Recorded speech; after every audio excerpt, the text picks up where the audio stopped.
Welcome to eagle health.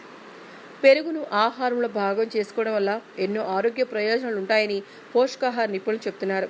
పెరుగు శరీరంలోని cholesterol స్థాయిలను నియంత్రిస్తుంది, బీపీని క్రమబద్ధీకరిస్తుంది. బరువు తగ్గాలనుకునేవారు ప్రతిరోజు పెరుగు తినాలి. కానీ చాలామంది రోజు భోజనంలో పెరుగు తినడానికి ఇష్టపడరు. ఇలాంటి వారు దాన్ని ఇతర పదార్థాలతో కలిపి తీసుకోవచ్చు. ముఖ్యంగా పెరుగును ఉదయం మిడ్ మార్నింగ్ స్నాక్గా, అంటే ఉదయం బ్రేక్ఫాస్ట్ చేసిన తర్వాత మధ్యాహ్న భోజనానికి మధ్యలో తీసుకునే స్నాక్గా తీసుకోవడం వల్ల మంచి ఫలితాలు ఉంటాయట. దీనికోసం పాలల్లో కిస్మిస్ లేదా ఎండు ద్రాక్ష కలిపి కొత్త రకం పెరుగు తయారు చేసుకోవచ్చు. ఇది ఎంతో రుచిగా ఉండటంతో పాటు శరీరానికి అవసరమైన పోషకాలను సైతం అందిస్తుంది.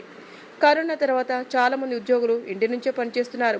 శారీరక శ్రమ లేకపోవడం, ఎక్కువ సమయం ఇంట్లోనే గడపడం, పని ఒత్తిడి, పోషకాహారం తీసుకోకపోవడం వంటివి కడుపులో ఉండే మంచి బ్యాక్టీరియాపై ప్రభావం చూపుతున్నాయి.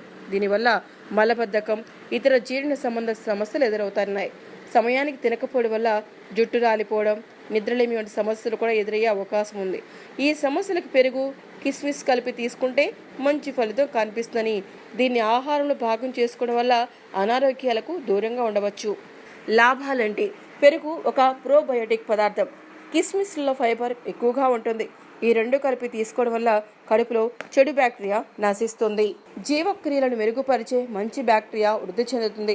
పేగులో ఏర్పడే మంటను పెరుగు, కిస్మిస్ తగ్గిస్తాయి. ఇవి నిద్రలేమిని కూడా దూరం చేస్తాయి.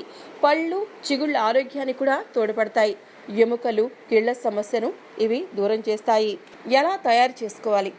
ఒక గిన్నెలో కొవ్వు తీయని తాజా పాలను తీసుకొని బాగా వేడి చేయాలి. కాస్త చల్లార్చిన తర్వాత వీటిలో కిస్మిస్లు వేయాలి. ఆ తర్వాత కాసేపు పాలను బాగా కలపాలి. అనంతరం దీంట్లో కాస్త మజ్జిగ లేదా పెరుగు వేసి తోడుపెట్టుకోవాలి. ప్రతి ఒక్కరికి వేరువేరుగా చిన్న చిన్న బౌల్స్లో వేసి విడివిడిగా కిస్మిస్లు వేసి తోడు పెట్టుకుంటే ఇంకా మంచిది. 8 నుంచి 12 గంటల తర్వాత పెరుగు సిద్ధమవుతుంది. బాగా తోడుకున్న పెరుగు తినడానికి సిద్ధంగా ఉంటుంది. పెరుగన్నం తినని వారు భోజనం తర్వాత నేరుగా దీన్ని తినవచ్చు లేదా స్నాక్గా కూడా తీసుకోవచ్చు. గర్భం దాల్చాలనుకునే మహిళలు కిస్మిస్తో పాటు ఖర్జూరాలను కూడా పాలలో వేసుకోవచ్చు. సో ఈ వీడియో కనుక మీకు నచ్చినట్లయితే లైక్ చేయండి, షేర్ చేయండి, కామెంట్ చేయండి అండ్ సబ్స్క్రైబ్ చేయండి. Thanks for watching eagle health. Like and subscribe Eagle Health and Beauty.